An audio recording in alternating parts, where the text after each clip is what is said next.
여러분, 우리가 지난주에 살펴보았던 말씀은 사도 바울의 설교를 듣고 많은 이들이 바울과 바나바를 쫓았다는 것과 그와 반대로 유대인들이 복음 전파로 인하여 많은 사람들이 사도 하나님께로 나아올 때에 시기하였다라는 것입니다. 그러니까 우리는 로마서 11장 11절 말씀을 통해서 하나님께서 이방인들에게 복음을 듣게 하심으로 유대인들에게 무엇을 기대하는지를 압니다. 로마서 11장 11절 말씀인데요. 그러므로 내가 말하노니 그들이 넘어지기까지 실족하였느냐? 그럴 수 없느니라. 그들이 넘어짐으로 구원이 이방인에게 이르러 이스라엘로 시기나게 함이니라. 그러니까 로마서 11장에서 말씀하시는 그 시기가 실제로 유대인들 안에서 일어났다라는 것을 보게 됩니다. 그렇다면 하나님의 기대를 따르면 유대인들은 이 시기를 자신들도 이제 새 언약의 교회, 그러니까 하나님께로 들어오는 도구로 삼아야 하는데요. 아니, 하나님께서 이방인들까지 이 구원 속으로 인도하신다는 말인가? 그러면서 자신들도 서둘러서 그 구원의 열차에 올라타야 하는 것이죠. 하지만 유대인들은 그렇지 않았습니다. 이방인들이 하나님께로 돌아오는 것을 보고는 시기 나는 것까지는 하나님의 바람대로였습니다만 이 시기를 자신들도 하나님께로 더 가까이 나아가는 것, 새로운 언약의 교회 안으로 들어가는 것, 그 도구로 사용하는 것이 아니라 도리어 복음 전파자들을 박해하고 죽이려는 데 사용하게 됩니다. 우리가 앞서 살폈던 것과 같이 예루살렘에서 스데반을 죽이고요, 초대교회를 핍박했던 유대인들과 지금 비시디아 안디옥에서 유대인들, 그들은 동일한 길을 걷고 있는 것이죠. 그래서 바울과 바나바는 비시디아 안디옥을 떠나서 이고니온으로 이동하게 되어집니다. 그러니까 14장의 이고니온과 루스드라로 가게 된 이유는 무엇인가 하면 다름이 아니라 유대인들의 방해 때문에 그렇습니다. 여러분, 지도를 보시면 제자들은 지금 비시디아 안디옥, 위에 갈라디아라고 써져 있는 그 밑에 안디옥이라고 되어 있는데 저희가 비시디아 안디옥입니다. 저기로부터 동남쪽 약 160km 떨어져 있는 곳인데요. 그곳 이고니온으로 이동하게 되어지죠. 오늘날 터키에서는 네 번째로 큰 도시라고 합니다. 코니아라는 도시이고요. 바울과 바나바가 이 도시를 방문했을 때에는 이고니온은 농업과 상업이 발달했던 도시였다고 합니다. 여러분, 이고니온에서의 상황을 보면 두 가지가 눈에 들어오는데요. 여러분, 첫 번째는 엄청나게 성공했다라는 것이 기록되어 있습니다. 14장 1절을 보시면 이고니온에 도착해서 두 사람은 유대인의 회당에 들어가게 되는데요. 두 사도가 함께 유대인의 회당에 들어가 말하니 그렇게 기록하고 있으니까요. 우리가 앞에서 보았듯이 회당에 들어가서 바울이 설교했음은 분명합니다. 그리고 이어서 나오는 구절이 유대와 헬라의 허다한 무리가 믿더라, 그렇게 말씀합니다. 그러니까 비시디아 안디옥에서처럼 똑같이 회당에 가서 말씀을 전했는데요. 그러니까 누가의 기록에 따르면 엄청나게 많은 사람들, 그러니까 회당에 있는 유대인들과 회심하여 이 회당 안에 있는 이방인들, 그리고 회당 밖에 있는 이방인들까지 많은 사람들이 복음을 받아들이고 교회가 형성되었다라고 말하고 있습니다. 여러분, 우리는 신앙생활을 잘 하기를 바라는데요. 죄송합니다. 지금 소리가 괜찮나요? 잘 들리나요? 저는 여기 지금 울리고 있습니다. 방송실 좀 잡아주세요.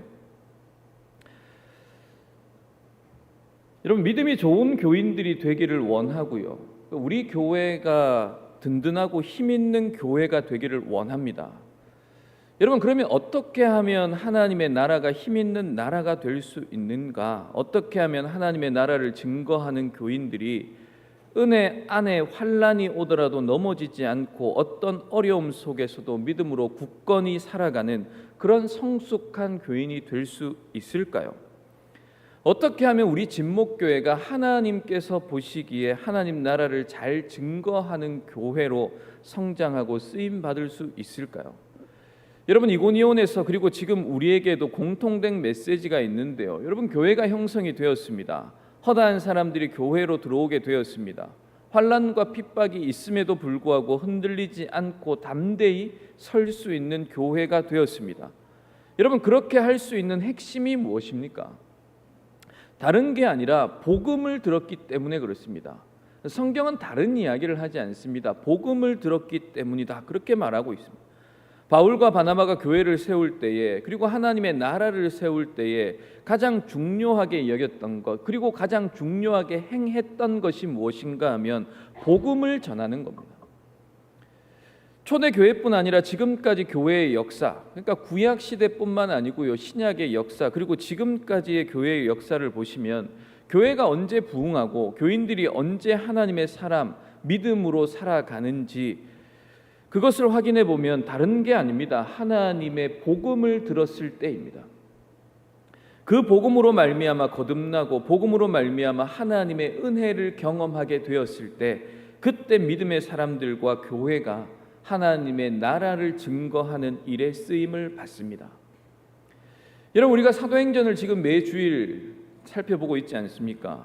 그러니까 우리가 사도행전을 살펴보면서 주목해야 하는 말씀은 교회가 강성해져 가는데요. 그런데 교회가 언제 강성해져 가는가 하면 하나님의 말씀이 성도들의 마음에 세력을 얻을 때입니다. 그때 교회는 하나님의 나라를 분명하게 증거할 수 있는 것이죠. 여러분, 오늘 우리가 오후에 찬양 집회가 있는데요, 간증을 듣고 또 함께 찬양하게 됩니다. 여러분, 이 간증이라는 것이 선포된 하나님의 말씀에 대한 증언입니다. 하나님께서 교회에 말씀을 주시고 그 교회에 주신 말씀을 내가 받아서 내 삶에서 그 말씀을 이루기 위해 살아보았더니 내 뜻과는 상관없이 하나님의 뜻이 이루어지며 하나님의 나라가 이루어지더라. 그 증언이 간증이거든요. 하나님의 말씀이 내 안에서 세력을 얻었다라는 증거와 증언이 간증입니다. 우리의 환경과 상황은 다 다릅니다만, 그러나 그 환경과 상황에 두신 하나님을 향한 우리의 믿음이 변하지 않음을, 여전히 하나님은 우리의 하나님이 되시고 나는 하나님의 백성이라는 것, 그것 감사하면서 찬송하는 것, 그게 간증이지요. 여러분, 그것이 하나님의 나라를 분명하게 증거하는 것입니다. 하나님의 말씀이 여러분의 마음속에 위로와 힘을 줄 때에 하나님께서 교회에 주시는 말씀을 나에게 주시는 말씀으로 들어서 그 말씀이 내가 살아가는 삶의 환경과 상황이 아무런 변화가 없음에도 불구하고 말씀 때문에 내가 이겨나갈 수 있을 때, 그래서 그 말씀 속에 내가 위로와 힘을 얻어서 살아갈 수 있을 때, 말씀을 통해서 여러분의 영혼이 새 힘을 얻을 그때에 우리는 믿음으로 어떤 환난 가운데서도 이기며 살아갈 수 있는 것입니다. 여러분, 구약 교회의 역사를 한번 살펴보십시오. 히스기야와 요시야와 같이 많은 부흥과 은혜를 경험했을 때가 있습니다. 그리고 이들과 같은 개혁을 이룬 왕들이 없는데요. 그런데 여러분, 히스기야가 죽자마자 그 아들이 누굽니까? 므낫세이지 않습니까? 아버지가 했던 것 모든 것 다 뒤집어 엎고는 우상 숭배에 빠집니다. 요시야 왕 역시 마찬가지입니다. 그가 죽자마자 그의 아들들 여호야김, 여호야야스, 시드기야, 여러분 하나같이 하나님을 떠납니다. 그리고는 우상 숭배에 빠집니다. 여러분, 그것을 바라보는 이사야와 예레미야가 교회를 향해 하는 말씀이 있지 않습니까? 육체의 할례를 행하지 말고 너희 마음의 할례를 받아야 된다. 여러분, 우리가 겉으로 여러 가지 모습과 열심을 보일 수는 있습니다. 그리고 그 겉으로 드러난 열심과 열정이 우리 내면의 할례, 우리가 마음의 중심으로 하나님을 사랑하고 섬기는 쪽으로 끝까지 개혁해 나가야 되는 거죠. 그런데 내면의 개혁과 하나님의 사람으로 변화될 수 있는 길은 무엇밖에 없는가 하면 하나님의 말씀, 그 말씀을 내가 복음으로 들을 때에 가능한 겁니다. 여러분, 바울과 바나바가 한 일이 무엇입니까? 딱 한 가지 일을 합니다. 복음을 전합니다. 그 복음을 전했을 때에 성령께서 그 복음의 말씀을 통해 역사하시고 우리 심령에 은혜를 주시는 거지요. 그러니 여러분 말씀을 들을 때마다 정말로 하나님 앞에 기도하는 심정을 가지고 들으셔야 됩니다. 여러분, 예배의 자리에 나오셔서 말씀을 들을 때뿐만 아니고요, 여러분의 삶의 자리에서 말씀을 읽고 그리고 듣고 묵상할 때에 하나님, 제가 성경을 읽고 말씀을 듣습니다만 이 말씀을 듣고 성경을 읽을 때 성령 하나님께서 제게 은혜를 주십시오. 여러분, 정말 그렇게 기도하고 성경을 읽으셔야 되는 거죠. 여러분, 그렇게 할 때 성령 하나님께서 우리에게 하루를 살아갈 때 은혜 가운데 거하게 하시는 거죠. 말씀을 듣고 말씀을 배우실 때 우리 믿음과 신앙이 성장하게 되어집니다. 그런데 여러분, 이것을 뒤집어서 말씀드리면 예배를 드립니다. 교회 생활도 합니다. 하나님의 말씀을 은혜로 듣지 못합니다. 그러면 우리의 열심의 모습은 있습니다만, 겉모습은 있습니다만 우리의 신앙은 정체되어져 있는 겁니다. 내가 어떤 직분을 가지고 있든지, 내가 어떤 봉사의 활동을 열심히 하든지, 그렇게 신앙생활을 한다고 하더라도 믿음이 자란다는 것은 하나님의 말씀을 통해서만 가능합니다. 하나님의 말씀을 통해 성령께서 그것을 깨닫게 해주시는 은혜가 있을 때에만 믿음이 자라는 것이죠. 여러분, 정말 오늘 예배를 드리는 여러분께 권면의 말씀을 드립니다. 지금 내가 알고 있는 하나님, 그리고 하나님의 말씀, 복음이 내가 신앙생활을 처음 시작했을 때 모태신앙인 여러분은 주일학교 때 배운 것, 그것과 크게 차이가 없다면 지금 내가 하고 있는 신앙생활의 모습, 내가 알고 있는 복음에 대한 이해가 몇 년 전에 알고 있던 대학과 청년 시절에 들었던 그 복음의 내용에서 멈추어져 있고 더 이상 나아가지 않는다면 여러분, 하나님의 은혜를 정말로 구하셔야 됩니다. 정말 하나님의 말씀에 열심을 내시고 귀를 기울이시고 배우셔야 됩니다. 교회는 출석합니다만 하나님의 말씀에 귀를 기울이지 않는 사람들, 이전에 들었던 신앙의 지식에 멈추어 있는 사람들이 복음에 대해서 어떻게 반응하는지 오늘 본문의 말씀을 보십시오. 여러분, 오늘 본문 2절에 많은 유대인들이 믿었습니다만 여전히 많은 유대인들이 바울과 바나바를 통해 선포되는 복음을 거절합니다. 거절하는 이유는 간단하죠. 내가 지금껏 알았던 복음과는 다르다는 것입니다. 내가 율법을 통해 배워왔던, 평생을 회당을 통해서 들었던 그 말씀과는 다른 복음을 전하기 때문에 이건 내가 받을 수 없다, 거절하는 것입니다. 여러분, 우리가 신앙생활할 때 어린아이일 때가 있습니다. 사도 바울이 고린도 교회에 말씀하시는 것처럼 어린아이 때는요, 어린아이니까 어린아이와 같은 생각을 합니다. 생각이 어린아이니까요, 행동도 어린아이와 같이 할 수밖에 없지요. 그러나 여러분, 장성한 사람이 되면 어떻게 됩니까? 어린아이 때의 생각과 행동은 버리게 됩니다.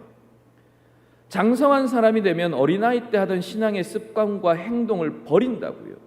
장성한 사람으로 생각하고 장성한 사람으로서 행동합니다. 여러분, 그것이 구원의 은혜 안에서 자라고 있는 모습인 거지요. 그런데 구원의 은혜의 말씀 안에서 자라지 않는 교인들의 모습이 오늘 우리가 보고 있는데요, 복음을 들을 때에 귀를 기울이지 않습니다. 도리어 귀를 닫습니다. 그리고는 그 복음에 대해서 반대합니다. 자기들만 반대합니까? 아니요, 사람들을 선동하여서 복음을 전하는 사람을 추방하고 쫓아내는 모습을 오늘 보게 됩니다. 이고니온에서 바울과 바나바가 전한 복음을 거절한 사람들에 대해서 누가가 뭐라고 기록하고 있는지를 2절을 보십시오. 순종하지 아니하는 유대인들입니다. 하나님의 말씀을 들었으나, 복음을 들었으나 그러나 복음에 순종하지 않는 이들입니다. 복음을 듣지 않기 때문이죠. 여러분, 하나님의 말씀대로 살아가는 교회는 하나님의 말씀을 듣는 교회입니다. 그리고 그 말씀에 순종하며 살아가는 것이죠. 여러분은 죽는 날까지 매일매일 말씀을 묵상하며 말씀을 들으며 살아갈 수 있기를 정말로 권면드립니다. 정말로 매일 하나님의 말씀을 읽으시고요, 묵상하시고요, 귀를 기울여 들으십시오. 여러분, 개인적으로 성경을 읽고 묵상하시는 분들이 계시겠습니다만, 그러나 여러분, 교회에 등록하여 교회의 지도를 따르겠다라고 하여 회원이 되신 분들은 교회가 함께 읽고 묵상하는 집밥 말씀을 함께 묵상하십시오. 꼭 하십시오. 하나님께서 교회에 주시는 말씀을 읽고 교회에 세우신 말씀의 봉사자들이 주는 말씀의 해석을 참조하여서 함께 묵상하고 기도하고 그리고 그 은혜를 나누는 일에 힘을 쓰십시오. 여러분, 하루를 그렇게 시작하십시오. 그리고 하루를 그 말씀 앞에서 되돌아보는 습관을 가지십시오. 여러분, 그러면 하나님께서 은혜로 붙잡아 주십니다. 여러분, 어떤 은혜로 붙잡아 주시는가 하면 두 번째 우리가 살펴볼 내용인데요. 여러분, 믿음으로 살아가려고 할 때마다, 열심을 낼 때마다 환난과 어려움이 있습니다. 오늘 2절도 보십시오. 이방인들의 마음을 선동하여 형제들에게 악감을 품게 하거늘. 여러분, 앞선 비시디아 안디옥에서 겪었던 일과 똑같은 것입니다. 13장 50절에 유대인들이 경건한 귀부인들과 그 신의 유력자들을 선동하여 바울과 바나바를 박해하게 하여 그 지역에서 쫓아내었다. 여러분, 우리가 그 앞에 비시디아 안디옥의 마지막에서 확인하는 바입니다. 그리고 이고니온에서 바울과 바나바가 이 어려움, 똑같은 어려움을 겪었을 때의 반응을 보십시오. 3절에 두 사도가 오래 있어 주를 힘입어 담대히 말하니. 여러분, 두 사도는 이 열악한 상황, 박해받고 있는 상황, 이 상황 가운데 특이한 행동을 하는데요, 거기에 머무르는 겁니다. 그냥 잠깐이 아니라 오랫동안 머무릅니다.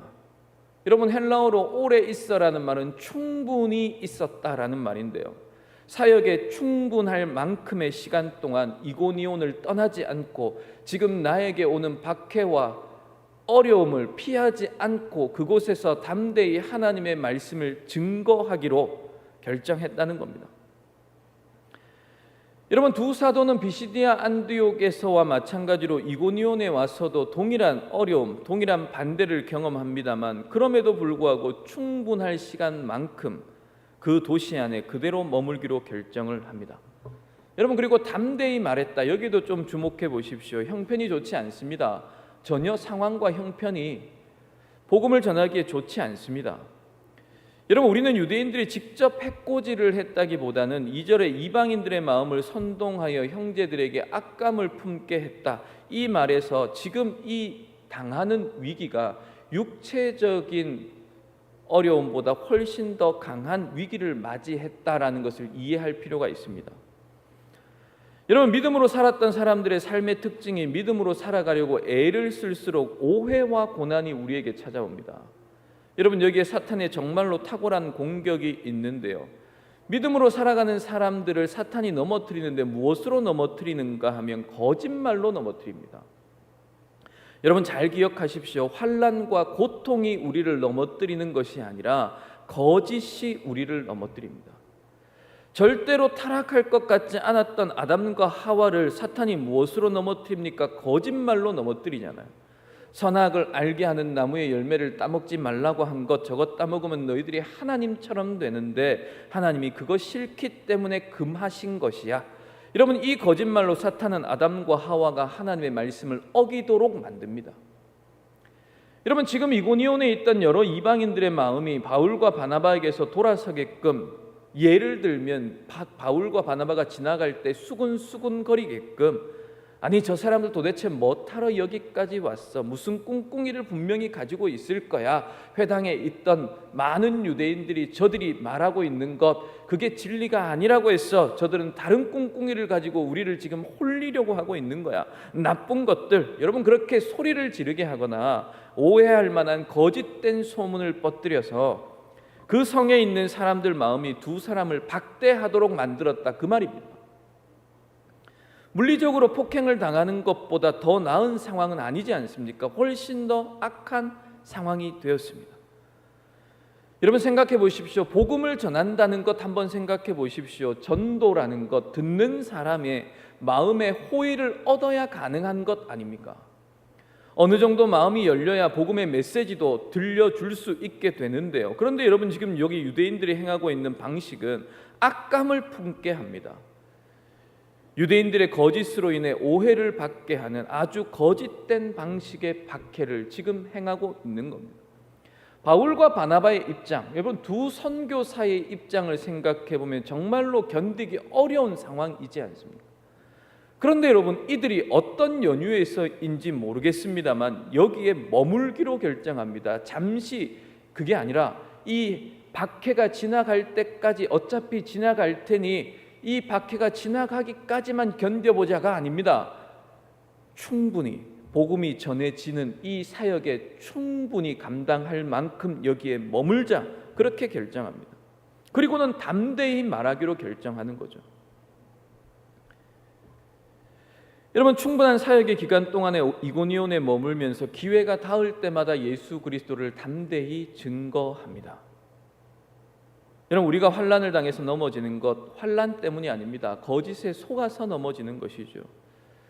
여러분, 예수님께서 말씀하신 씨 뿌리는 비유 한번 생각해 보십시오. 돌밭에 떨어진 씨앗은 잘 자라다가 햇빛이 강하게 쪼이니까 환난과 어려움이 많이 오니까 타서 죽어버립니다.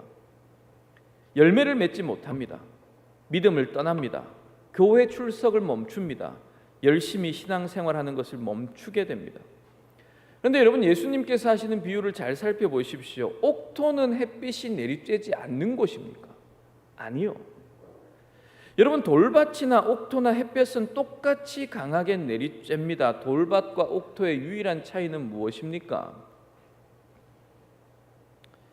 한 곳에는 햇볕이 강하게 비추어서 환난과 고난이 많고, 옥토는 햇빛이 비치지 않아서 환난과 고난이 없는 것입니까? 여러분, 양쪽 다 똑같은 환난과 고난이 있습니다. 그런데 옥토에 떨어진 씨와 같은 사람은 그 환난과 어려움이, 억울한 일들이 올 때에 참고 인내하고 믿음으로 견뎠다는 거죠. 우리가 하는 일반 상식대로 열매를 맺고 과실을 맺기 위해서는 햇볕이 필요합니까? 필요하지 않습니까? 필요합니다. 강한 햇볕이 내리쬐어야 합니다. 햇빛을 잘 받아야 되고요. 바람과 비를 견뎌야 합니다. 그런 나무에서 아름답고 튼튼한 좋은 열매를 맺게 되어 있는 것이죠. 여러분, 하나님께서 우리에게 하고 계시는 말씀이 그것입니다. 하나님을 가까이 하고 믿음으로 살아가려고 하면 어려움과 고난과 힘듦이 있다. 반드시 그런 일들을, 괴로운 일들을 경험하게 된다. 그런데 예수를 믿지 않고 세상에 산다면, 그렇다면 고난이 없느냐, 환난이 없느냐? 아니라는 거예요. 이 타락한 세상이기 때문에 반드시 그 세상에서도 어려움이 있고 고통이 있고 환난이 오게 되어 있습니다. 그런데 두 차이는 무엇입니까? 우리는 하나님을 믿고 믿음으로 살아가기에 우리가 당하고 있는 환난과 어려움과 고통, 이것이 우리를 파괴하는 것이 아니라 하나님께서 우리를 연단시키시고 단련시키시고 우리를 통해 좋은 믿음의 열매를 맺게 해주시는 하나님의 긍휼하심이다. 하나님의 지혜다. 여러분, 그렇게 그 환난과 어려운 시기를 지나갈 때에 하나님께서 여러분을 붙잡아 주시는 거죠. 그러니 여러분, 어려움과 힘든 일이 있을 때에 이 어려움과 힘든 일을 주장하시는 분이 누구신지를 기억하십시오. 우리에게 어려움을 주시는 분은 하나님이십니다. 그러니 여러분, 하나님 앞에 나오셔서 기도하십시오. 우리에게 믿는 믿음이 있지 않습니까? 하나님을 믿지 않는 사람에게 찾아오는 환난과 고통은 그들의 힘으로 견뎌내야 합니다만, 그러나 여러분, 독생자를 아낌없이 내어주신 하나님께서 우리가 하나님 앞에 가서, 하나님, 제가 왜 이런 억울한 일을 당해야 합니까? 하나님, 왜 제가 지금 시련의 시기를 견뎌야 합니까? 하나님, 저는 지금 이해할 수 없는 고통 속에 있습니다. 모든 사람이 나를 비난합니다. 모욕합니다. 돌로 치려고 합니다. 하나님, 제가 어떻게 하면 되겠습니까? 여러분, 그렇게 하나님께 도우심을 구할 때에 하나님께서 염려하지 마라, 걱정하지 마라, 너 세상에서 환난을 당하지만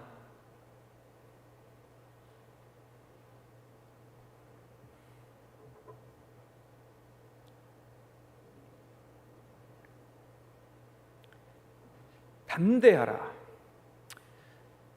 내가 세상을 이겼고 내가 너를 붙잡아 줄 것이고 너의 삶에 일어나는 모든 일들을 통해서 하나님이 얼마나 선하신 분임을 내가 보여주겠다. 여러분, 말씀에서 하나님이 그렇게 약속해 주시잖아요.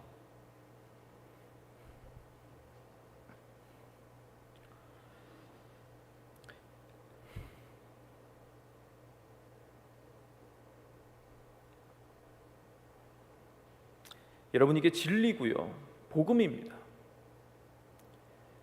복음이 무엇입니까? 내 삶에 일어나는 모든 일들을 하나님께서 섭리하시고 하나님께서 나를 절대로 놓지 않으시겠다는 하나님의 약속이지 않습니까? 여러분, 그것 우리가 붙들고 사는 겁니다. 이고니온에서 반대하는 유대인들, 그들이 관원과 이방 사람들을 선동합니다. 거짓으로 오해를 불러일으킵니다. 악랄하게 바울과 바나바를 공격합니다. 그런데 이들 떠나지 않습니다. 충분히 오랫동안 머뭅니다. 여러분, 학자들의 견해를 따라보면 사도 바울의 1차 선교 여행 가운데 바울과 바나바가 가장 오랫동안 머물렀던 도시가 이고니온입니다. 여러분, 이들이 어떻게 이런 결정을 내릴 수 있었습니까? 박해가 없었기 때문에, 고난이 없었기 때문에, 그곳이 천국같이 좋았기 때문에 이들이 오래 머무른 건 아닙니다. 똑같은 박해가 있었습니다만, 그러나 이들이 여기에 오래 머물고 담대히 하나님의 복음을 선포합니다. 어떻게 이런 결정을 내릴 수 있는가? 여러분, 성경이 침묵하고 있기 때문에 우리가 그 이유를 알 수 없습니다만, 그러나 우리가 추측할 수 있는 것은 13장 마지막에 우리가 보는 대로 그들이 성령 충만했다는 겁니다. 여러분, 성령께서 우리 속에 계시면서 주도적으로 하시는 일이 무엇입니까? 성령께서는 말씀을 생각나게 하십니다.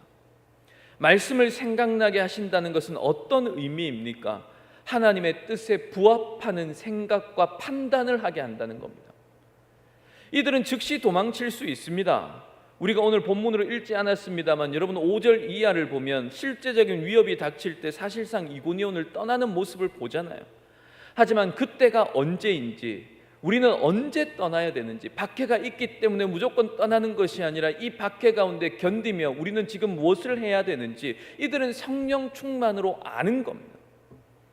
충분한 사역의 기간이 차기까지는 여기 머물면서 담대히 그리스도를 전하는 것, 이것이 지금 우리가 해야 될 일이라는 것을 이들은 아는 거죠. 어떻게 해요? 그들 안에 계신 성령 하나님께서 그들에게 말씀을 깨닫게 하셨기 때문에 그렇습니다. 여러분, 이 지점에서 3절 뒷부분을 주목해 보십시오. 주께서 그들의 손으로 표적과 기사를 행하게 하여 주사 자기 은혜의 말씀을 증언하니. 여러분, 갑자기 주어가 바뀝니다. 이 앞에까지는 계속해서 주어가 바울과 바나바였습니다. 그런데 주어가 주께서 바뀝니다. 여러분, 성경이 여기서 주어를 바꾸는 이유는 다른 이유가 없습니다. 지금 고난당하고 있는 두 선교사 바울과 바나바를 위로하고 계시다는 것을 우리에게 보여주고 계시는 겁니다. 주께서 역경 가운데 있는 주의 백성들을 보호하고 보살피고 계시는 것이죠. 여러분, 표적과 기사라는 단어, 우리가 사도행전을 살피면서 자주 보는 단어인데요. 여러분, 몇 구절만 살펴보시면 사람마다 두려워하는데 사도들로 말미암아 기사와 표적이 많이 나타나니 스데반이 은혜와 권능이 충만하여 큰 기사와 표적을 민간에 행하니. 여러분, 사도행전에서 표적과 기사는 주께서 지금 그들과 함께 계시다는 것을 나타내 보여주는 징표입니다. 첫 교회의 형성 속에서, 교회가 당한 위기 속에서 떨며 두려워할 수 있는 자기 백성들을 위하여 하나님께서는 표적과 기사를 나타나게 하셔서 그것을 통하여 그들이 흔들리지 않도록 내가 너희와 함께 있다는 것을 그들에게 경험시켜 주므로 그들을 붙잡아 주시는 것이죠. 여러분, 그와 동일하게 오늘 본문에서도 그들을 담대하게 하기 위해, 바울과 바나바를 담대하게 하기 위해 주님께서는 표적과 기사를 행하게 하십니다. 비록 사도들입니다만 우리와 똑같은 성정을 가진 사람들이기 때문에 거짓에 선동당하여 악감과 오해를 품은 사람들이 생겨난 지금 그 이고니온의 상황 속에서도, 그럼에도 불구하고 우리의 상황과 형편이 이렇게 좋지 않음에도 불구하고 우리는 여기에 머무르고 담대히 복음을 증거하자, 이 결정을 내린 주의 백성들에게 너희만 내가 두고 있는 것이 아니라 이 악한 상황과 형편 가운데 내가 너희와 함께하고 있어, 그것 알려주기 위한 징표입니다. 하나님은 인생을 너무 잘 아십니다.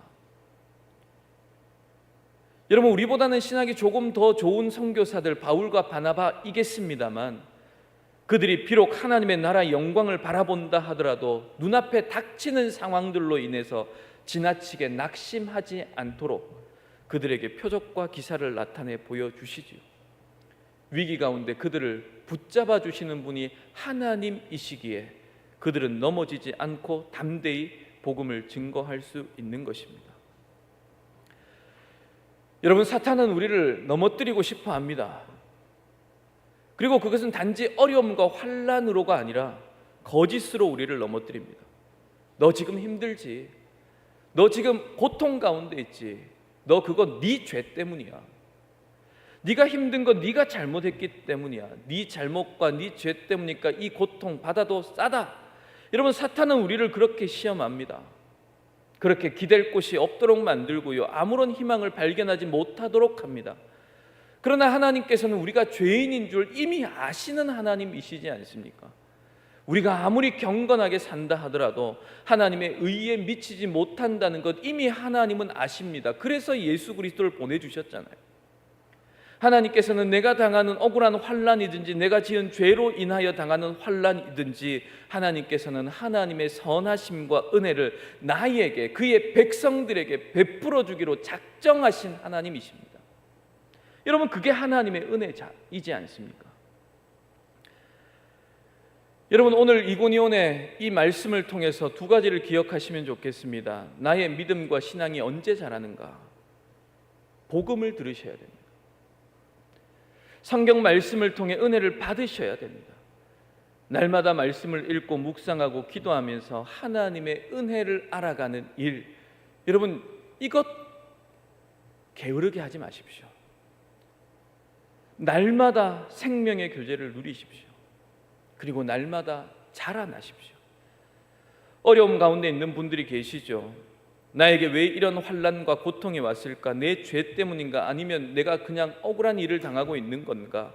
여러분, 하나님 앞에 나와 기도하십시오. 하나님, 이것이 저를 파괴하는 것이 아니라 저를 연단하시고 저에게 은혜를 주시는 하나님의 긍휼하심과 지혜라는 것을 믿습니다. 하나님, 위로는 우리에게서 나오는 것이 아닙니다. 오직 문제 해결의 열쇠를 가지신 하나님으로부터 위로가 나옵니다. 하나님께서 내 삶을 섭리하시고 쥐고 계심을 믿사오니 하나님께서 내게 행하시는 모든 일을, 나를 두신 그 자리에서 나를 통해 하시는 일을 믿음으로 받아들이게 하여 주십시오. 하나님께서는 나를 사랑하는 아버지이심을 고백하게 하여 주십시오. 여러분, 그렇게 더욱 하나님을 찾으시기 바랍니다. 여러분, 이번 한 주간 매일매일 성령 충만함으로 말씀 읽고 묵상하고 깨달으시며 어려움과 환난과 고통의 상황 가운데 하나님을 더욱 찾으며 하나님으로부터 큰 위로를 받는 여러분 되시기를 주님의 이름으로 축복합니다.